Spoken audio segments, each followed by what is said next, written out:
Now that West Virginians have a state-regulated option for placing bets on sporting events, it does bring back up the age-old debate about gambling. Is this form of entertainment a gateway to a costly problem? Can West Virginians afford it? That's up to you.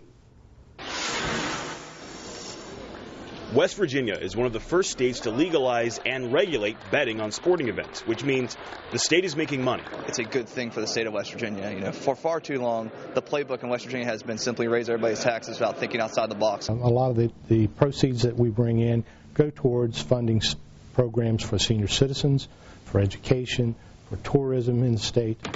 The House wins.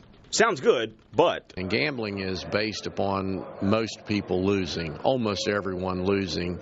That's how money is made.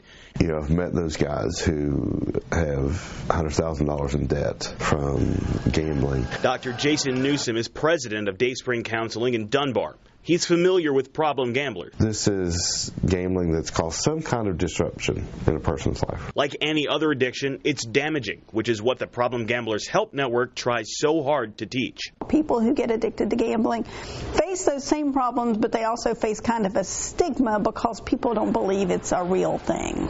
Betting on sporting events isn't the same as playing the slots all day. There are two different types of gamblers. There's an action gambler and an escape gambler. None of us go into anything believing that we're going to fail.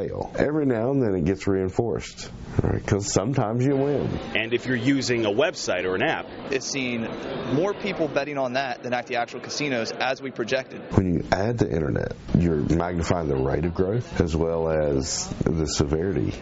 Betting on sports online is one thing, but think about how often your phone gets your attention.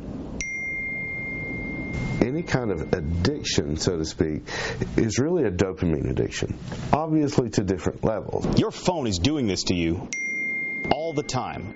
Someone sends us a text message, likes our Instagram photo, it actually causes this hit of dopamine. Despite the security and safety features, we require that in our legislative rule. It has to be multi-factor authentication. You can limit how much you bet and how much you lose.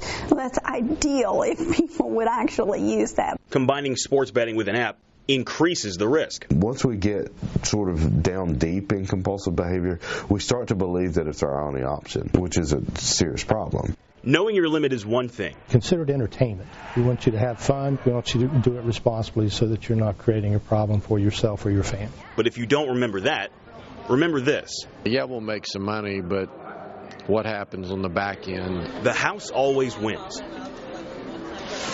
Happen to find yourself unable to enjoy gaming responsibly, the Problem Gamblers Help Network of West Virginia is there to help. You can call, chat, or email them. Their information is at the bottom of your screen. Because while the state will generate some more revenue from this form of entertainment, if you're not careful, it can cost more personally than you can afford. That's very good to point out as well. Yeah. Wow, fascinating. It's a whole new chapter now. Yeah, you got to be responsible with this stuff. Yeah.